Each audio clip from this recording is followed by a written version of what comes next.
We'll get started here in just a couple of minutes, guys. I want to make sure that there's no latecomers that need to get checked in. You should probably ask for like a thumbs up if you can hear them, because if you can't hear them, you wouldn't be doing anything. If you can hear us, everybody thumbs up.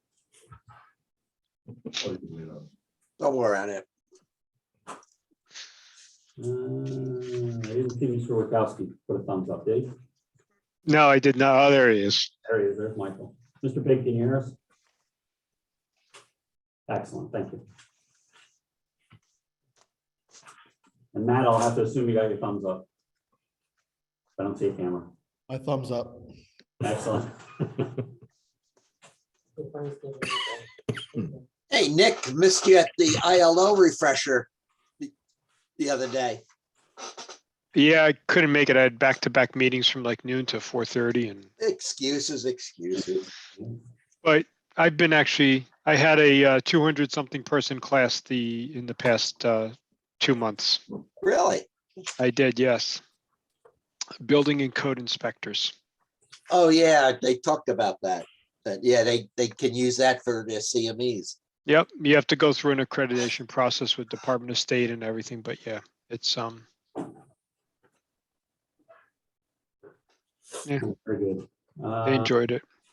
I see we have a call in her. Hold in. Whoever called in, can you unmute and just identify, please? All it says is call in user. Dave, that's myself, Dave Jensen. Oh, okay, thanks, Dave. I saw you on video. I didn't realize it was there. Very good. Israel, just a thumbs up. You can hear us? Thank you, sir. Perfect. You good? Good. Everything's ready to go? Yeah. All right, ladies and gentlemen, I'd like to bring the December 13th meeting, or December 15th meeting of the Orange County or Hudson Valley Regional EMS Council to order. I'd like to stand for a pledge of allegiance. If you can find a flag, great. If not, we have a corner room. And just after the pledge of allegiance, I'd like to have a moment of silence for a couple of members that we've lost here in the region, specifically an Erica Baleka from Mobile Medic, Chris Dietz from Cornwall Ambulance, Ian Cooperstein from Mobile Medic, and Joey Zach from Cornwall Stony Point Ambulance. So if we could just have a moment of silence for them, please. Pledge allegiance to the flag of the United States It's America. to the republic for which it stands, one nation, under God, indivisible, with liberty and justice for all.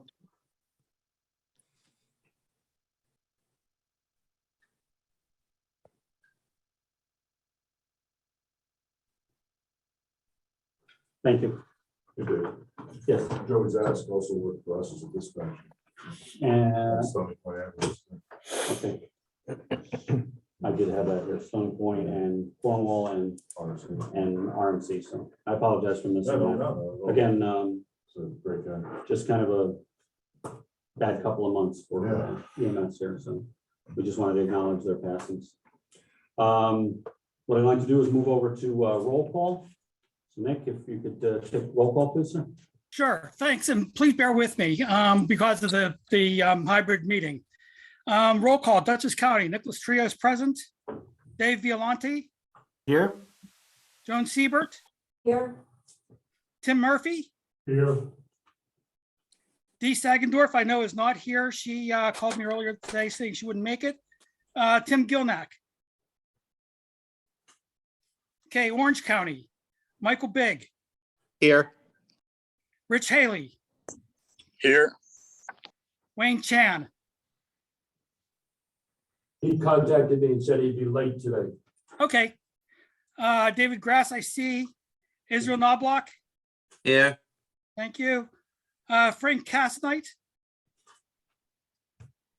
Michael Witowski, Here. thank you. Putnam County, Robert Cuomo, Here. Faith Martin. Okay. Stephen Wygand. Sarah Baker. Rockland County, Bernice Garotti, Nick Ruzieski, Here. okay, Tim Egan, Here. okay, oops, hold on one second. Desiree Leone, Here. thank you. Glenn Albin, He also called, said it'd be a little late. okay. Teresa Hamilton, Present. thank you. Neil Dayan, BJ Leidner, Here. thank you. Sullivan County, Abby Bachman, Alex Rao, Neil Mehta, Heidi Stack, Mark Strauss, Sean Lewis. Okay. Ulster County, Richard Parrish, Here. Kelly Nelson, Here. Karen Pardine, Matthew Goodnow, Here. thank you. Okay, 1, 2, 3, 4, 5, 6, 7, 8, 9, 10, 11, 12, 13, 14, 15, 16. We have 18 present. Quorum is 13. We are a quorum, Mr. President. Thank you very much, Nick. I appreciate that. I'm going to break for the normal agenda just for a few minutes. We have a guest on today, and I'd like to give her the opportunity to be able to come on and say a few words, as well as do a really quick presentation. And then I'm also going to move the training and education minutes up a little bit, as Mr. Violante is at his son's graduation in Florida and has so kindly dialed in to be with us, but needs to get off to doing family things. So what I'd like to do is take a minute and introduce Brenda Taylor. Brenda is a nurse over at St. Luke's Cornwall Montefiore Hospital here in Newburgh. She was had a nomination put in by Orange County for RN of the Year. For Orange County, one was submitted to the Hudson Valley Regional EMS Council for RN of Excellence, won that, and then was submitted to the state and also won the state Registered Nurse of Excellence. So we have a celebrity in our midst. We would like to thank Brenda for coming on, and she wanted a few minutes. So Brenda, you have the floor. Thank you very much. The first thing I would like to say is thank you to all of you for what you do. And thank you for the recognition that you've given to me and for showing me respect for it. I would like to think that earning your respect is a highlight so far of my career. And I mean that very sincerely. I wanted to speak to you guys tonight to kind of pitch forward an idea that I have for helping you guys revitalize your critical incident stress management.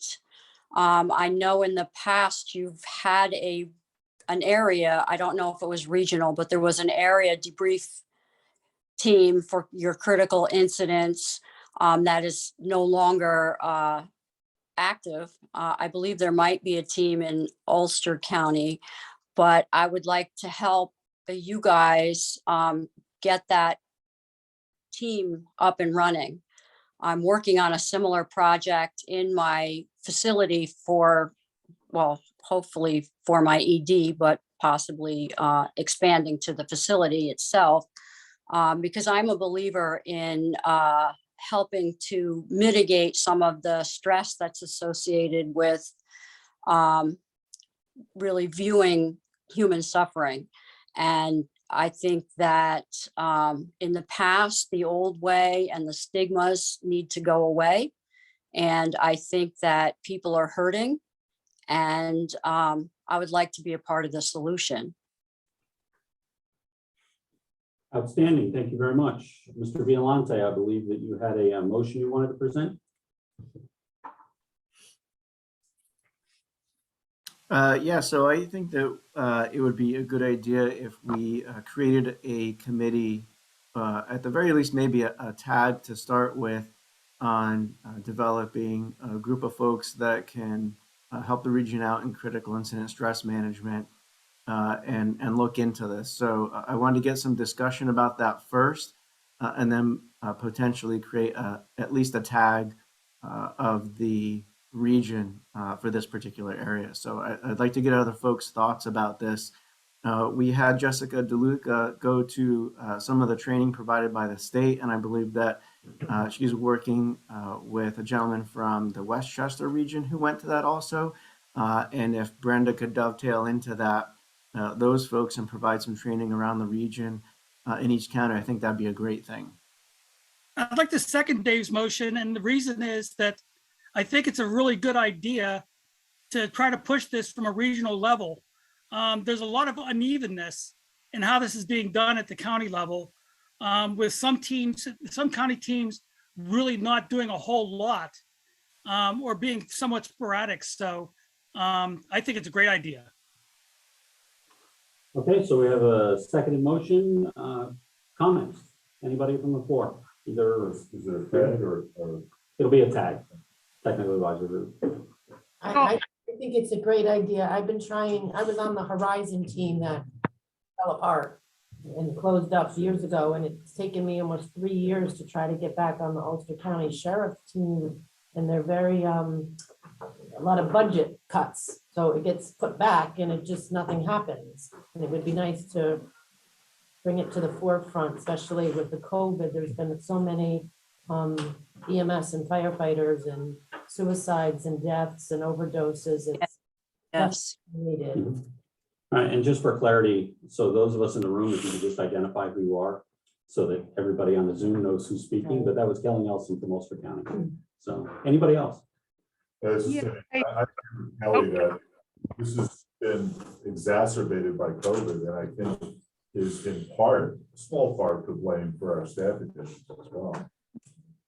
So it's definitely an important issue. Good point. Somebody else online? Hi, this is Desiree. I would, again, I agree. Rockland happens to have a team that's pretty robust. I would offer up Terry and throw her under the bus. She's a member of our team. She responds often with them, and but there's always room for growth and improvement and collaboration amongst other counties. So I think it's a great idea that we look at it as a regional level. Our team is all encompassing: fire, police, EMS, clergy, mental health professionals, but certainly could be, improved. It could, maybe share some things that they're doing with other counties. And I think Terry would be a great person for that committee. Excellent. Thank you, Desiree. Any other comments from the council? If we go through with this, I would like to sort of echo some of the state's movement on their committees and have at least maybe a mission statement and some objectives of the group going forward that I think that they should be able to develop.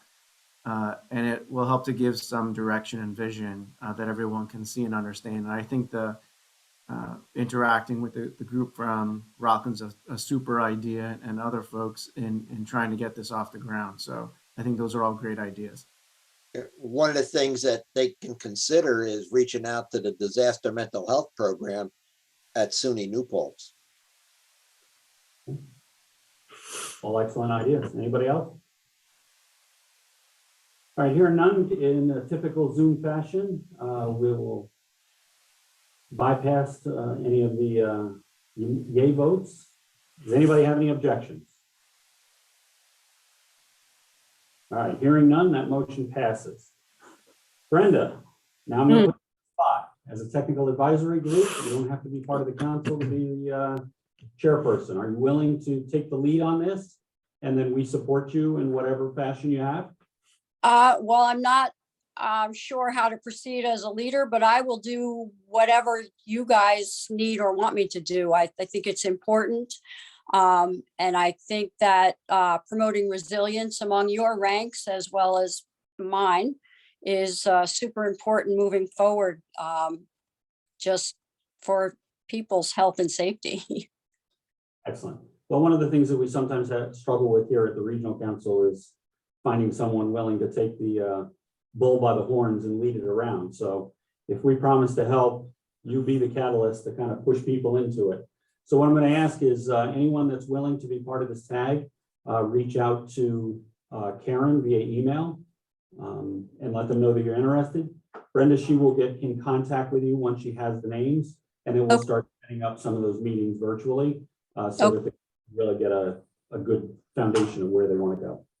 Okay, and I'm actually very happy to hear that there is a thriving team in Rockland, because when I sought out training and was trying to join a team to get some practical experience, the only team that was offered up to me in Rockland was strictly law enforcement.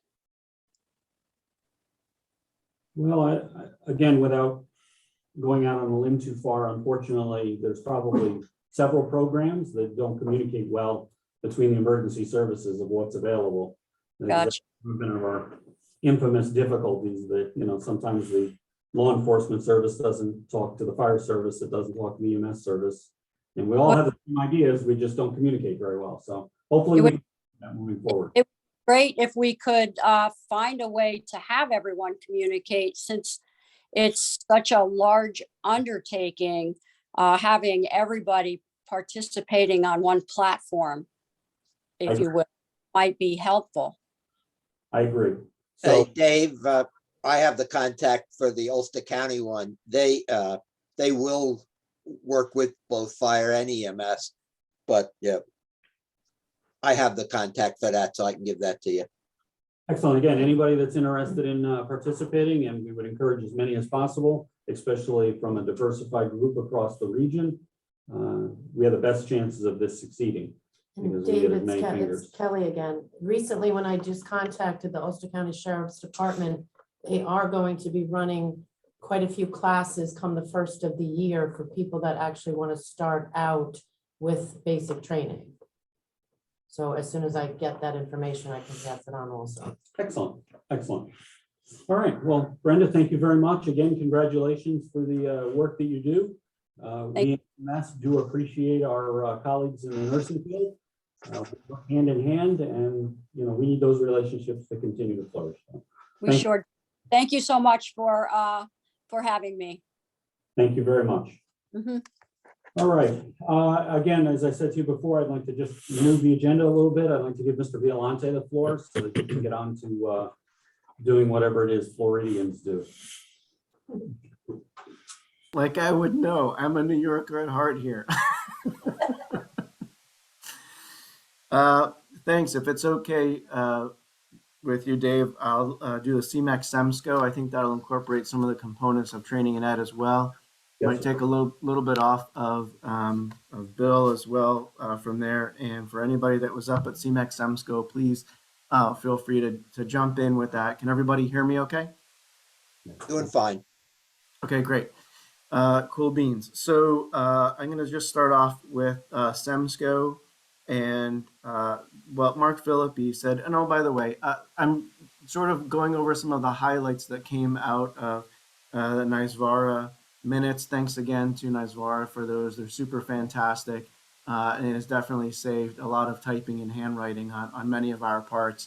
And it's just easy to send them out by email. So everybody should have gotten these. I believe Karen sent them out. So thank you, Karen, for doing that. Much appreciated. David, I'll make sure that there's a copy of the link in the minutes.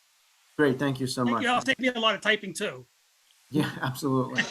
There are some things I do want to go over, though, that are pretty important. Mark Philippi, the chair, discussed that the crisis that we're in is a healthcare crisis overall. It's not just one in EMS. It's not just a hospital one. It's not just a post-hospital crisis. This is a true healthcare crisis, and it's very interrelated among all of us. And so we have to discuss this as a shared healthcare system crisis when we talk about it, and that the solutions are going to be just as shared as well. There can't just be only EMS solutions, hospital solutions, out of hospital solutions, etc. We're all going to have to work on that. And that was a theme among all of the committees and groups that were there. CMAC, again, I'm on page 4 now here. one of the things that they really wanted to do and thought this would be helpful is to send a letter endorsing a state EMS medical director to the Commissioner of Health. And that person would help to liaison with the Commissioner on EMS issues and pre-hospital issues and other issues, because we need to have a little bit more of an advocate with the Commissioner. And so they fully agreed to that and are sending a letter to the Commissioner. There used to be one, actually. And so they're looking at refurbishing that position. Mark also talked about reviving the process of one-year protocol updates to return to some form of normalcy. And that was some of the executive committee report. From the finance committee, Steve Kroll is working on an educational cost survey that should be out. He sent out those surveys some time ago, and they're tabulating the results, knowing that things have truly changed with COVID as well. He is also working on a fiscal sustainability of EMS project, and is going to send those pieces of information out too. Some of the old business of the group is that Steve had worked on a EMS workforce survey, and the Bureau and others have really used that quite extensively. The first one was done in 2019. They're doing another one for 2021, and the report should come out in early 2022. The gentleman, Steve Blocker from Muru, the app that we're using at the moment for the protocols, was there, answered a bunch of questions. It sounds like the Muru basic and enhanced version of it is currently free. And that's paid through an EMS for Children's grant at the state level. In the future, although he didn't say when, I believe, maybe I think it's starting in the beginning of 2022, the enhanced version will end up being $8 per month per provider, but the basic version will still be free. There was quite a bit of discussion about that at the state level as well, and Steve has been on quite a number of calls since. Jared Kutzen made a motion to form a tag to work on diversity, equity, inclusion in state EMS, and they created that tag, and he is going to be chairing that. Our own Jeff Raybridge agreed to co-chair that as well, so that's a new tag at the state level. They talked about mental health and well-being issues. Ryan Greenberg brought that up specifically, which is another impetus for having Brenda and Jessica do the work that they're doing and do that around the region. I think that's a huge benefit. The peer committee, Public Information Education Relations, has been inactive for a very long time, and so the group dissolved it. In its place, they created a tag for media outreach, social media, public education, and awareness. Aidan O'Connor is going to be chairing that particular tag. From Education and Training Subcommittee, Mike McAvoy is the chair of that. He talked about some of the staff retirements coming up at the state. As you all know, Liz Donnelly was out, came back. She is now retired. I believe Kevin Gage is retiring at the end of the year. And there are quite a number of other folks at the state that are also retiring. And they are the state is working at filling those positions. Hopefully they'll be done fairly soon. I talked about retention of CICs, and they looked at involving a split course concept whereby there could be two CICs in charge of a course, where the lead CIC was 60% responsible, the secondary CIC is 40% responsible, but they would both be CIC of record for the course. So that would count for folks doing their renewals that may have a hard time finding courses for their renewal portions. To that end, from the state, we have a number of regional faculty from the Hudson Valley region that were reappointed. They're going through that again. There are a few that were not, and we're trying to tally that up so that we can continue to use those regional faculty throughout the region for the work that they do at the state level. Additionally, the state is not doing anything with program coordinators. So we're still trying to figure out how that works in terms of some of the courses that we're able to do, like the CIC courses and the CLI courses. At the regional level, we are working on getting those redone for next year. However, it looks like the CLI course is going to end up being online at the state level through the Vital Signs um, portal. There are 2 policy statements that are posted to the website on the Bureau. One is the clinical rotations, talks about patient contacts versus hours. For anybody who remembers going to the hospital and having to do 10 hours and not seeing a single patient, those days are gone. It is now doing 10 patient encounters versus hours, which makes all the sense in the world. And so that policy statement is up there. The other one covers some of the gray areas of what was considered distance learning by definitions of types, virtual reality, augmented reality, any of those kinds of things. That's another policy statement posted to the site. From the Medical Standards Committee, they did talk about quite a number of things, including some New York City rescue medic protocols. Again, the establishment of the state EMS medical director. They talked about ketamine utilization and evaluating its safety. They are still behind it, and they want to continue to use it and look at it at the clinical levels versus political levels. They're looking at pre-hospital pressor uses across the state. Burn patients in fluid resuscitation. They're concerned that there's too much fluid resuscitation going on for burn patients. They're continuing to look at the disaster protocol development so that regions can enact particular disaster protocols when necessary without having to have the state flip either the entire state or have any kind of a delay when we need to enact a protocol and start its use right away in any one region. They did talk about the BLS iGel project. It is favored by everybody. There is a ton of interest on it, and it's still just sitting on the commissioner's desk. We're not sure what part of the desk it's on, if it's on the desk, in the desk, under the desk, around the desk, or somewhere else, but there are a number of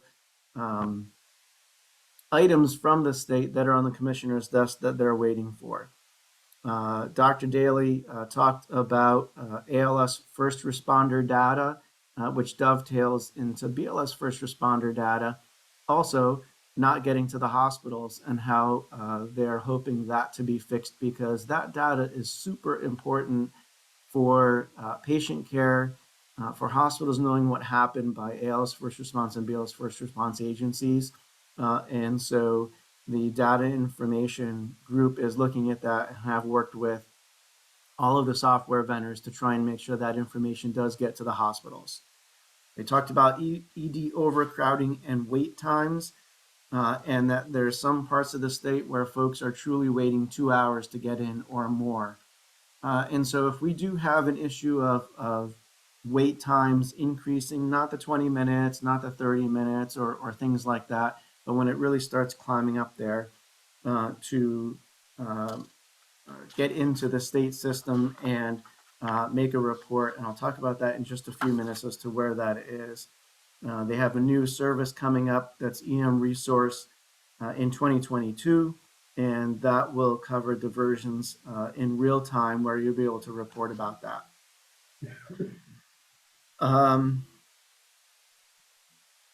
Some of the other components that they talked about related to the overcrowding and system crisis was from Mark Philippi commenting that regions really have to have stakeholder meetings, and counties do as well, so that areas can really figure out solutions and not just do it in the silos that we're used to being in. So that means that we're going to have local government, hospital systems, health departments, and hospitals come up with short and long-term options as to what to do.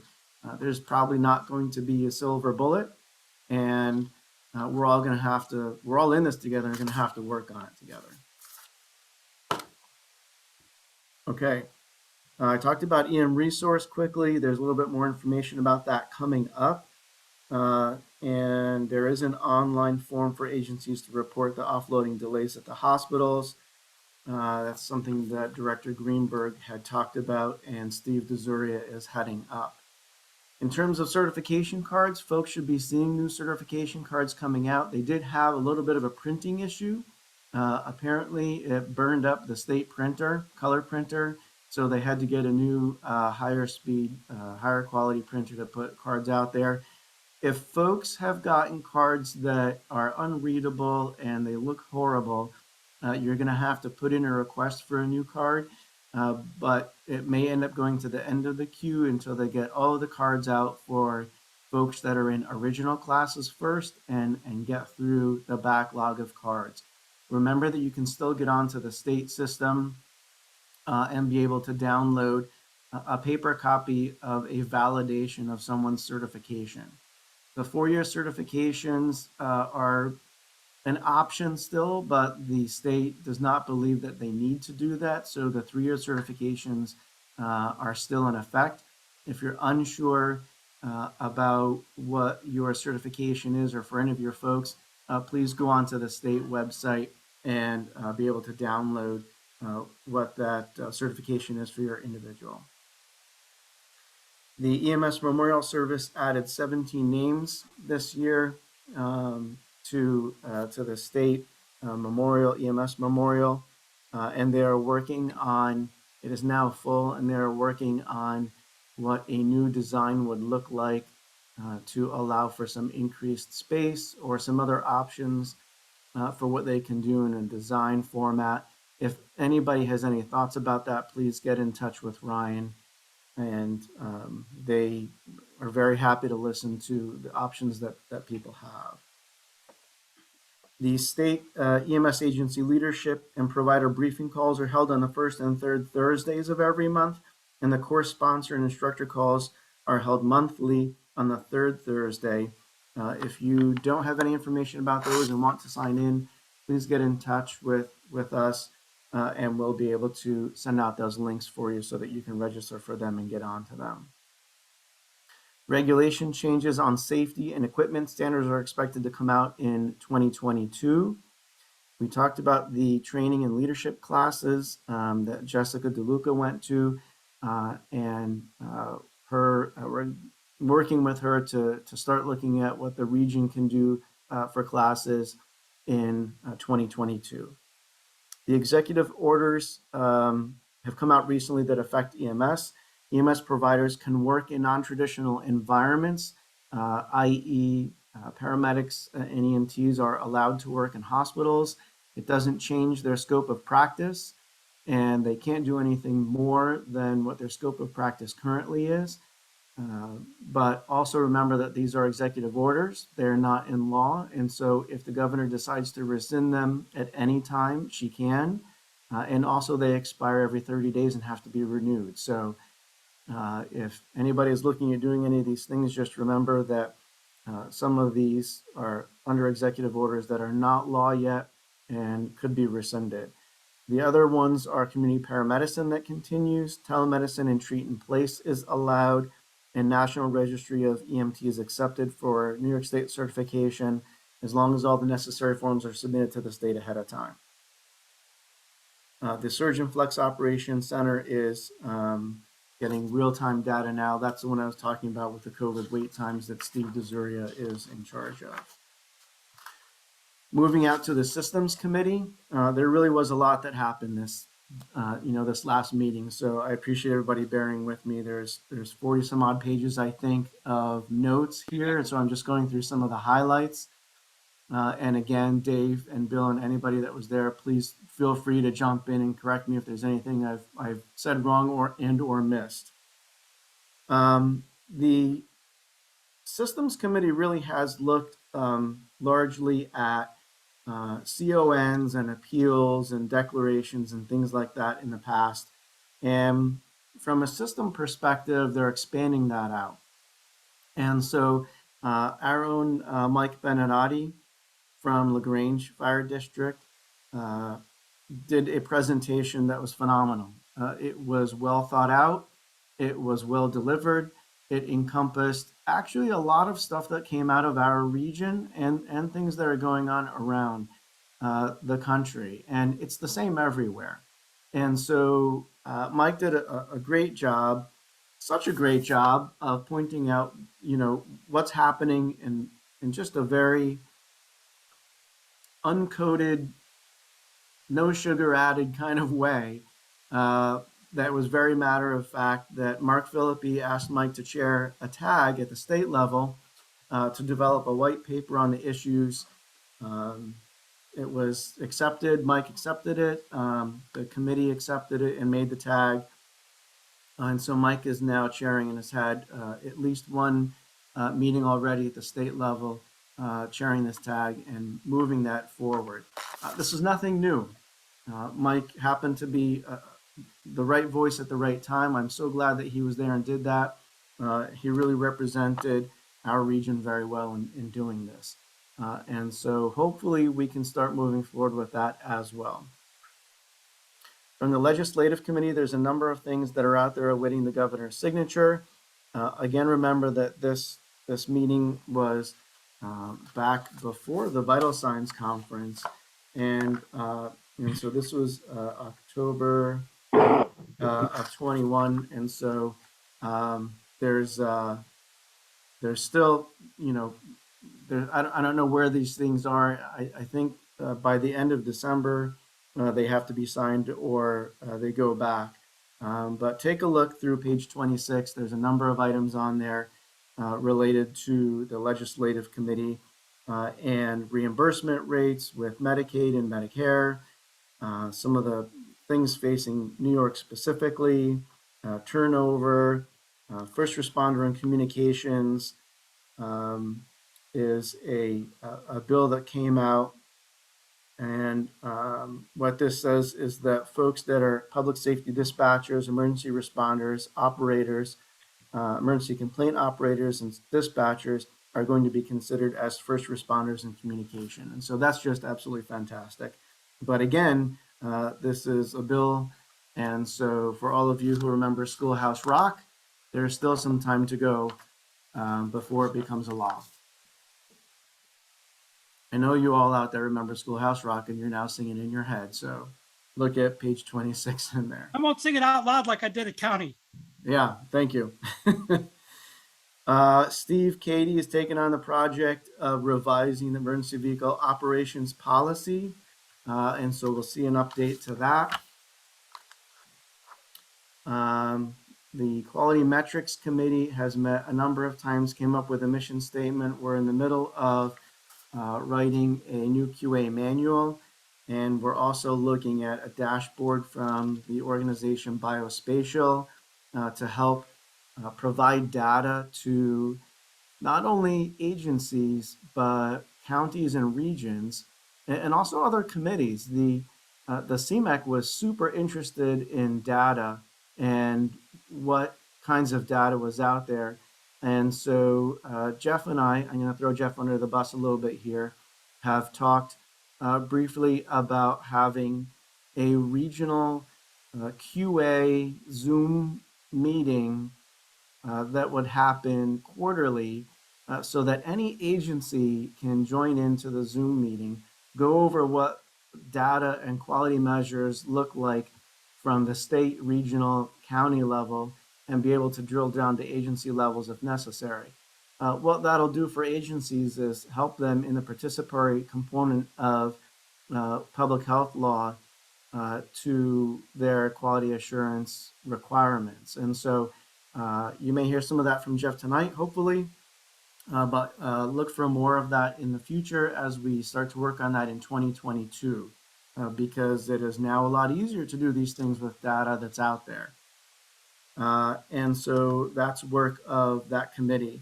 Ryan also spoke that the goal of this is not to ensure that every single agency is at 100% on everything, but that the agency just looks at where they are, recognizes where they are, and tries to improve those facets that they can, that they need to improve based on their assessment of what that data means.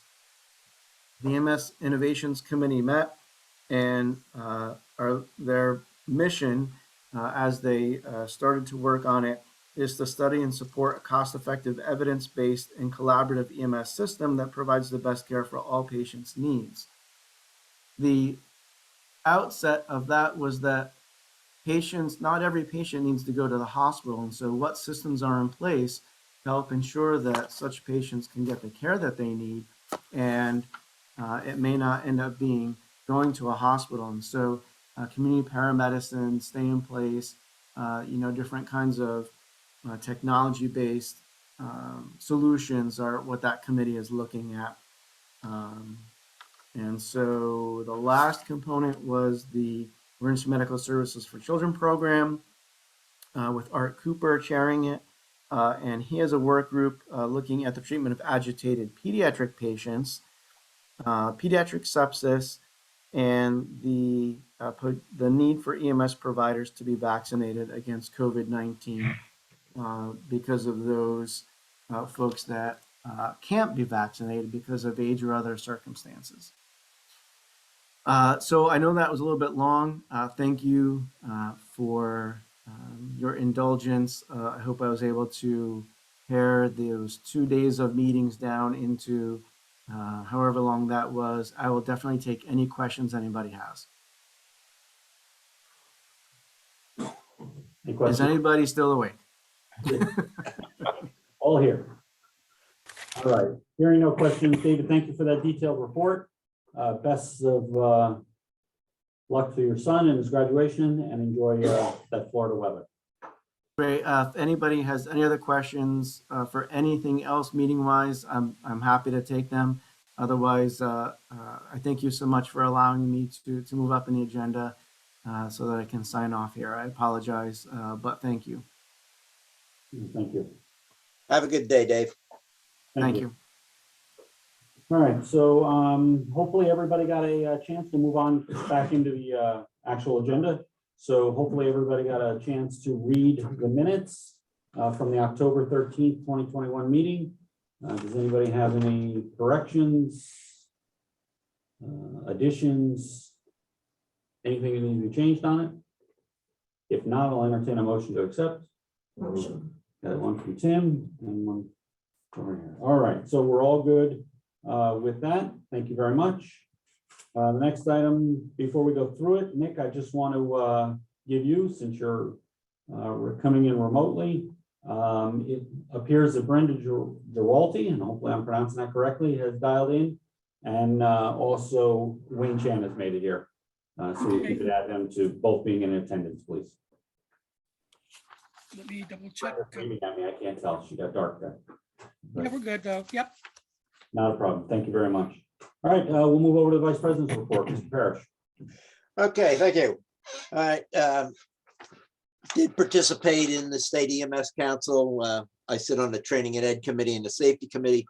While at that meeting, 4 of us met with Ryan and discussed the New Windsor CON. And at the time, he couldn't make any commitments. He requested that I follow up with him every other week, which I did. I followed up with him in the beginning of November. And COVID appears to be taking a lot of their resources, so he couldn't give us any update of anything else that was happening with New Windsor. And he asked that we don't get together until after vital signs. I gave him a call this week, left him a voicemail, and still have not heard back from him. So the New Windsor CON is still sitting in their realm, right? I attended the RTAC meeting and talked about EMS solutions. Dr. Larson presented basically the EMS in crisis paper that Mike Beninati put together, and everybody agreed, yes, it's an issue. I sent it to the chair of the committee and asked them to send out Mike's whole report, so hopefully that'll happen. Attended the Ulster County EMS Council. Dave was there. We basically talked about the EMS in crisis document again. And I think that, like Dave was saying, this is not just an EMS issue, it's a healthcare issue. And everybody on this council should be familiar with that document, and wherever possible, should be talking about it to any legislature or any organization possible, and let them know what the status of EMS is right now. Right? I attended the Office of Hospital Emergency Preparedness, representing the council on that. And again, presented the EMS in crisis there. There was some good questions about it, but they don't know, you know, what's going on with EMS and or how we're going to fix it. They did present a new program. It's called EM Power. And what it is it lists all homes that the electrical companies know are homes with special needs people in it, ventilators, that type of stuff. I asked, would it be possible to get that available to EMS agencies so you would know what's in your town? And at the time, they said they hadn't looked at that, but they're going to take it back to the powers to be, and hopefully, you know, we'll see something about that. And today, the Office of Health Emergency Preparedness had 2 task force meetings. One was on a pediatric surge exercise that they're planning for the February timeframe. And I got pulled into it because, again, they're aware of the EMS transportation issues. And there was a pretty lengthy discussion about, you know, if there is an incident with peds, how they would be transported. Because they're not there, Mike. Nick. Thank you. All right. How would they be handled with the lack of ambulances that are going on? So that's something that they're going to have to come up with. And then the second part of it was that all the hospitals have to do an exercise, and it'll be late May, June. And it's going to be some type of a contaminated food exposure. And again, EMS is going to be in the middle of this, depending on how they run it, you know, transporting these agents, these victims. So that's pretty much what I've been doing since the last meeting. Outstanding. Thank you, Rich. Does anybody have any questions for Rich? All right, outstanding. Let's move on to my report. We have a couple of things that I have to bring up. The first one is we have a letter from Desiree in Rockland County, Neil Dahl, and if I'm pronouncing that correctly, Desiree, please help me, has stepped down as a representative, is being placed by Ephraim Tauber. And his contact information is there. Nick will make sure we get you that so that it gets changed over as far as that going into it. What was that? What was that name again? Dave, the new person? Ephraim? Ephraim? Coming out is Neil. Yeah. Desiree, go ahead. I'll let you do it. So Neil Dahan is being replaced by Ephraim Tauber, EPHRAIM. Last name is TAUBER. Thank you. You're welcome. Again, we have a letter, so he's in place. Thank you, Desiree. Second, received the correspondence from our secretary, Nick Trio. I'll take a few minutes to just quick read it. It says, "Hi, Dave. I've decided to leave the Roosevelt Fire Department on January 1st and wanted to give you as much notice as I can." He did write this on December 4th. I ignored it as long as I could. I'm good with doing notes for the December 15 meeting, but wanted to leave it up to you as to what we're going to do moving forward, since I won't be in an EMS agency. In any case, it's been a pleasure, and he'll see us on the 15th, which clearly he is. What I did do was go back to our bylaws, and in our 2021, May of 21 bylaws, which is our most up-to-date version, in our Article 3, Section 3, and it's essentially our succession. We now have to have a vote by the second meeting, this being the first. So next regional council meeting, we're going to need to elect a new secretary. Now, the great part about it is whoever wrote these bylaws back in the day left it so that Nick has no choice but to remain the secretary until his successor is appointed. So kudos to whoever wrote that into the bylaws. So sorry, Nick, you're stuck for just a little bit. But Diane's going to open up the nominations. So what we're going to ask is that you guys reach out to Dee, and if you're not sure of her email or contact information, reach out to Karen, and she will get you that information. But we're looking for nominations for a secretary to fill the rest of Nick's term as secretary here in the council. So Nick, thank you very much. We appreciate all of your work. It has been outstanding. Your notes are easy to follow, and you're going to be missed. And if you need an agency to join, there are several around the table and online that'll be happy to get you affiliated, get you right in place, and keep you right in place as far as moving to council. So don't feel like you don't have a home.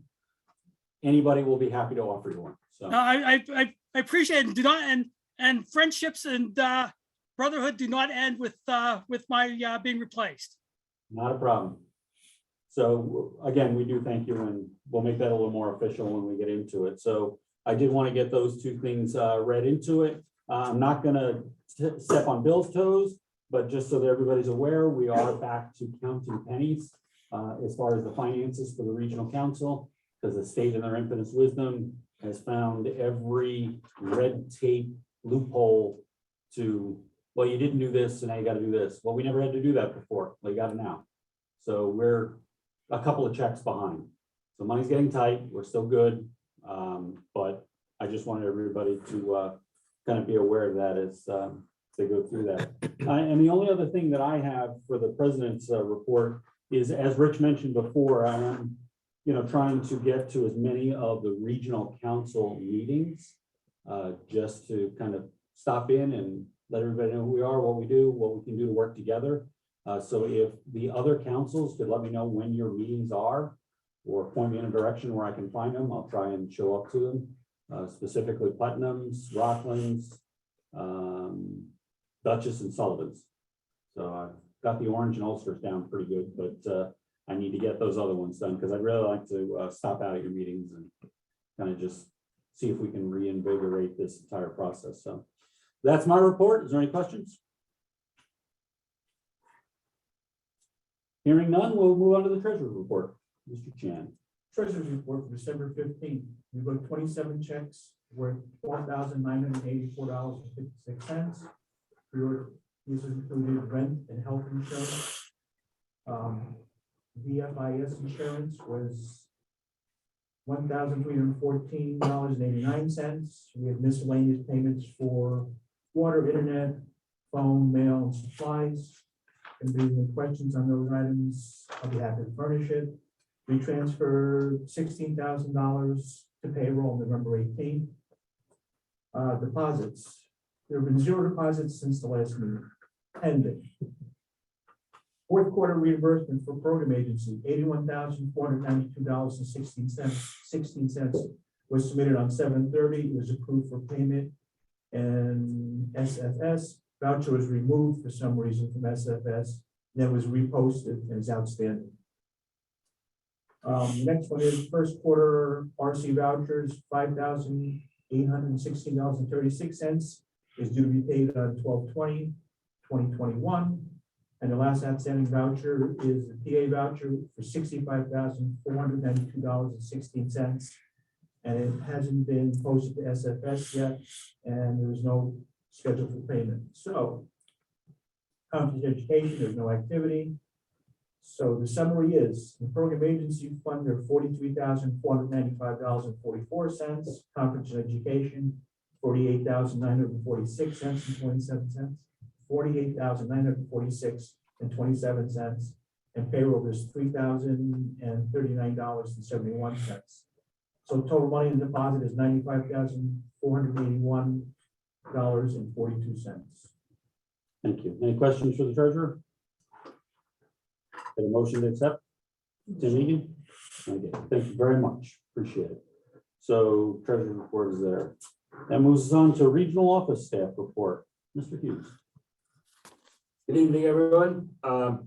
If you weren't keeping track of the total, it was $156,000 that the state owes us at this point in time. We are working diligently with them to try to get it. Hopefully, we'll have some of it soon. We are also going through a financial audit in the office for our fiscal year ending 6/30/21. Tomorrow and Friday should be our last 2 days of the audit. We're in the question and answering part of it. So they've gone through all the books, everything looks good, and they're going to come back with some questions about different transactions, and we'll answer those for them. If there's not too many, we'll be done Thursday. If there's a lot, we'll be done Friday. As I mentioned at the last meeting, Remsco is no longer being reimbursed on grant monies to distribute naloxone. So we are asking agencies to come pick it up or figure out a way of getting it to you without us having to mail it, because there is no reimbursement on that part of it anymore. Excuse me. Before we heard from Brenda Taylor from Montefiore St. Luke's School Hospital. We had also had 2 other winners that were at the state level. William Marshall from Roosevelt Fire Department, Dutchess County, won the New York State BLS Provider of the Year. And Peter Marr from Ramapo Police Department in Rockland County won the New York State EMS Communication Specialist Award. So we had three of our regional people that won awards went up to the state. But what was that? What was the communicator's name again? Peter Marr, M-A-I-R. Can you spell the first name? P-E-T-E-R. E-E-T-T-R? Peter, P-E-T. Oh, Peter, okay. I'm sorry. Thank you so much. Okay, not a problem. Port Jervis EMS was approved for an ALS upgrade to the AEMT level on 12/6/21 by the Hudson Valley REMAC. They will be a 24/7 service and will respond in the 2-tier parameters that are set out in our medical control plan. The Transportation Committee has been pretty much on hold with New Windsor and on the expansion of territory in New Paltz Rescue Squad and the Margaretville Hospital ambulance service. So there's been no action at all on those. I know New Paltz is looking for some more statistics to make their story a little bit better. And I know that Margaretville Hospital, they're back at Westchester Medical Center trying to figure out what they want to do with that. Ramsco's co-sponsored renewal paperwork was submitted to the Bureau of EMS.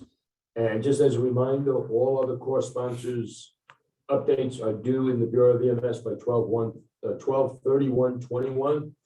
And please forward the regional approval sheet to us as soon as your application has been completed.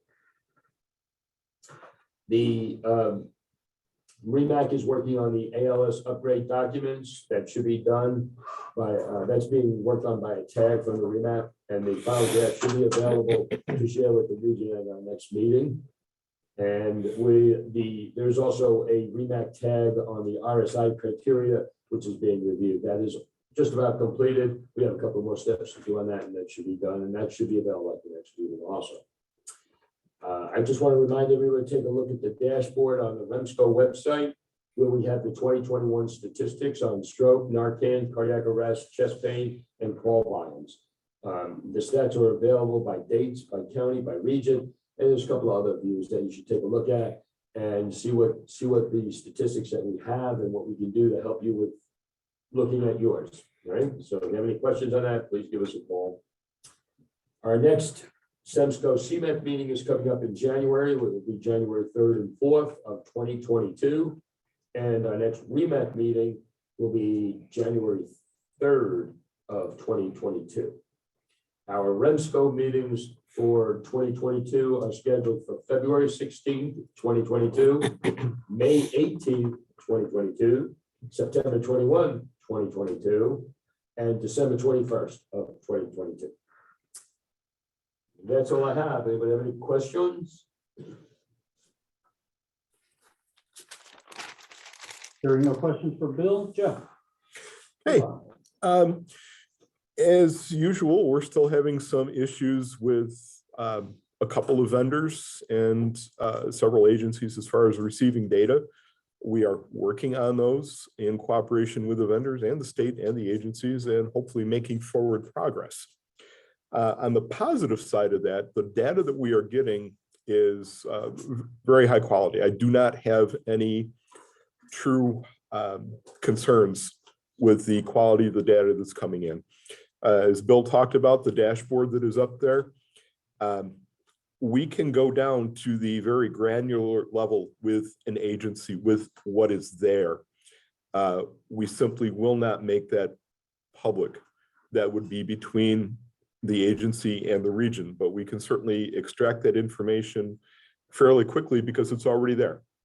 Everything is being done in Google Data Studio, which makes life very simple as far as drilling down whatever data points you want to drill down into. And as David was talking about, we will probably be using a fair amount of that data come next year with the quarterly QA/QI meetings. It would be a fairly quick way to take a look at an agency and look for specific trends, not trends in the negative sense so much as it would be as looking for trends at training and educational opportunities. If there are calls that we are seeing that perhaps they could have room for improvement, but also from the perspective of if they haven't seen this particular type of call in a while, there should be a CME for that. Don't think I have too much else on that. If you have specific requests for data, shoot me an email. I have an abundance of reports built. It is simply a matter of changing dates and an agency name, and we can spit the data out to you fairly quickly. Any questions? No, hearing none. Thank you, Jeff. Do we have a report from Dr. Pavish? I don't see him online or. Right. Clearly not. No, he wasn't able to make it tonight. I covered most of it with PJ RSI, the upgrade. The only other thing that is being worked on by REMAC is the SLAM's stroke scale. That protocol should be coming out. It will be, or that advisory should be coming out shortly. There will be training associated with it. They're working on a video and the test at this point in time. It will be a BLS and ALS release of an advisory. The only other thing that came out of that meeting in the helicopter division the helicopter group was that they have new equipment coming in, new helicopters, and it will make their fleet pretty much somewhat compatible so that the people flying, the pilots of the helicopters will be able to work on any of them that are there. And I think they have like 6 different ones now, and they're going down to 2, a small one and a large one. Outstanding. Thank you, Bill. Does anybody have any questions that we need to take back to Dr. Pavish or the REMAC group? Hearing none. Glenn, I don't think was able to get in or wasn't here. So, and then I think we've pretty much given the Transportation Committee report. So we're good there. We still, ladies and gentlemen, need chairs for the Public Information and Education, as well as the Policies and Procedures Committees. So again, it'll be my semi-meeting reminder that all of the members of the council and alternates are required to serve on a committee. Here's an easy way to meet those requirements and be an active participant in it. The legislative and bylaws, Albie was unable to be tonight as the young Miss Erica's funeral services were this evening, and Mobile Medic was actively involved in those tonight. So again, our condolences to them and their losses. Tim, any news and upfront on community paramedicine? Actually, yeah. Assemblyman Godfrey is not going to be seeking re-election next year. As you probably know, he is the chair of Assembly Health and has been the chair since 1987. So he was the original author of the first CP bill that, ironically enough, was passed in the Senate, but did not make it out of committee in the Assembly that first year, 6 or 7 years ago. Since then, there's really been nothing that's made it out of committee. There is a rural bill, as we know, and this actually could cover ledge too. There is a rural bill out there that's not really getting too much traction either. So the big thing that we're going to be watching at the onion level and in the industry is who is going to be chairing health after Assemblyman Godfrey retires, because that might point us in a direction with CP legislation that will either be good or bad. We just don't know. So there's no real movement on either one of those two bills that are out there right now still. But you know, the season's getting started next month, so we'll keep an eye on that. And just for clarification, the executive orders that are currently out extended the community paramedicine programs The while ones we're that under were executive already orders. in place with regular bureau. The former policy. governor's executive Correct. orders, so that's still all in place Yeah. while we're in executive orders. Yeah, I'll see how that's gonna be month to month, I think, and I'm sure we talked about earlier. how to extend it. Excellent, thank you, Tim. Any questions for Mr. Egan? Is there anything on awards? Oh, sorry, I had to unmute myself. Nope, nothing on awards. Terry's working on a program with Rockland County, and I'll see how that goes. We're gonna basically just keep a log of like memorable calls and then just remind the agencies when it's awards time. If we come up with a nice program and it works well, we'll share it with the other counties. But other than that, you know, I just keep encouraging people to keep track as the year goes along so that it's a little bit easier come award time. I would imagine they'll be going out, and I think we send them out after the first of the year sometime. To say, I know that was the one thing that they did mention at Vital Signs as they were going over and acknowledging all the award recipients was right after the first of the year, it's time for, you know, local councils to start thinking about who they're going to nominate and get them in early so that that process moves along, because obviously it has to go through the local council, then to the regional council, and then eventually to the state. And clearly the state's process is a little slow right now, so we want to make sure that we get those in early, because again, this is the second year where Vital Signs has been held, where the Hudson Valley has actually done extremely well as far as the number of participants that have been winners. So I would encourage you to acknowledge the people that are doing an outstanding job, because I'm sure there's dozens, and those acknowledgements really go a long way as far as, you know, putting back into your agency and putting back into your regions as far as that. We'll move on to old business. I have not heard from Anthony as far as there. And then obviously we were still looking for a chairman for the 2025 tag report, as Mr. Mitchell had to step down due to personal conflicts. So that's kind of where we're at. Did we ever get anywhere, Jeff, with the tag for the data usage? Not yet. Okay. Yeah, Jeff, can we set up a meeting for mid-January, say some afternoon, whatever afternoon's good for you? Sure, we can do Because that. I'm pretty free. I would like to come down and, you know, at least help get you, you know, help spin this up for you. Okay, I'd appreciate that. Excellent.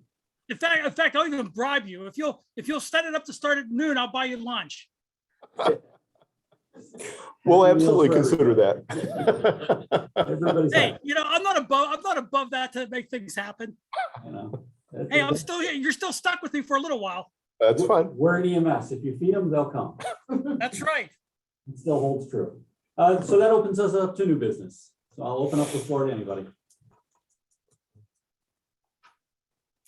Yes, those are crickets. Okay, so I'll chime in. Again, I'm going to sound like a broken record. But ladies and gentlemen, we're all short-staffed. We're all overworked. We're all underslept. And we're doing the absolute best we can. But the only way that a local council survives, a local agency survives, the regional council survives, and it goes all the way up to the state is for people to get involved. And I know we have no time and nobody has any, you know, spare minutes to throw on the table, but we have to work together to get to this. So I would encourage everybody to, again, think about, you know, getting into it. For those of you that are representing, you know, the councils across our entire region, without sounding condescending or rude, it seems like I see the same faces and the same people. And you have a lot of people in your councils. Encourage them to come. And if they're not able to, which I totally respect because we're all busy, then encourage them to potentially give up their spots and give it to someone that could get involved. And maybe some of that, you know, newer blood and you people with some new ideas and moving on. So again, I'm not trying to discourage anybody that's here. Thank you, because it's the same faces and the same people, and I appreciate it. But we really need to get the rest of the group involved too, just as much as you guys are, because this will lead to burnout quickly there. Any other new business? If I may. Yes. Hi, Terry Hamilton. I'd just like to do a little shout out to Tim Egan, who at the end of January will be holding a new life position as CEO of RPS RMC. Congratulations, Tim. Terry, thank you for bringing that up. We did have that off the record before, but we do appreciate it. So congratulations to Tim. If you could send us a couple of more people to be on council, that would be great.